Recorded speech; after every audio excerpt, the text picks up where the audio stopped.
হুজুর মা তার সন্তানকে যতটুকু মহব্বত করে আল্লাহ কি তার বান্দা বান্দিকে এতটুকু মহব্বত করেন না?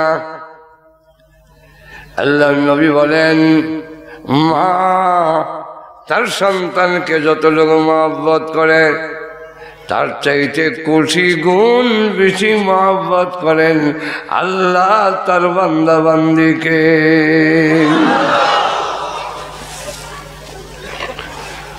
মহিলা প্রশ্ন করে আল্লাহ নবী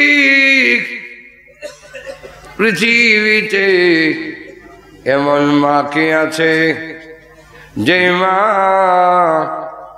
তার সন্তানকে নিজ হাতে আগুনের চুলাই দিবে? রাসূল বলেন না, পৃথিবীতে এমন মা নাই। মহিলা প্রশ্ন করেন আল্লাহ নবী গো মা হইয়া পারে না তার সন্তানকে আগুনের চুলাই দিতে?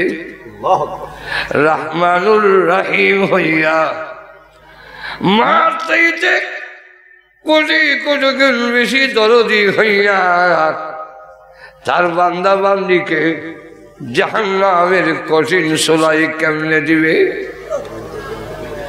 নবীজি এই প্রশ্নের জবাব কি দিবেন? নিচের দিকে তাকাইয়া কান্দেন, প্রভু গো এই প্রশ্নের জবাব তো তোমার দিতে হয়, আমি কিভাবে দিব?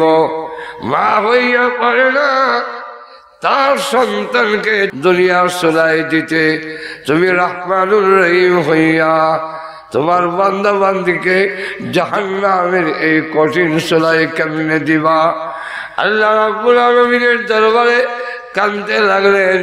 আল্লাহ ডাকতে বলেন জিবরাইল যাও আমার বন্ধুর কাছে গিয়ে বলো প্রশ্ন যত কঠিন উত্তর তত কঠিন নয়। আমার নবীকে গিয়ে বলো যে আমার পাওনা দিবে, যে আমার দাসত্ব গোলামি করবে, শিরিক করবে না। আমি আল্লাহ ওয়াদা দিলাম গো এমন বান্দা বান্দিকে কখনোই জাহান্নামের চুলাই দিব না।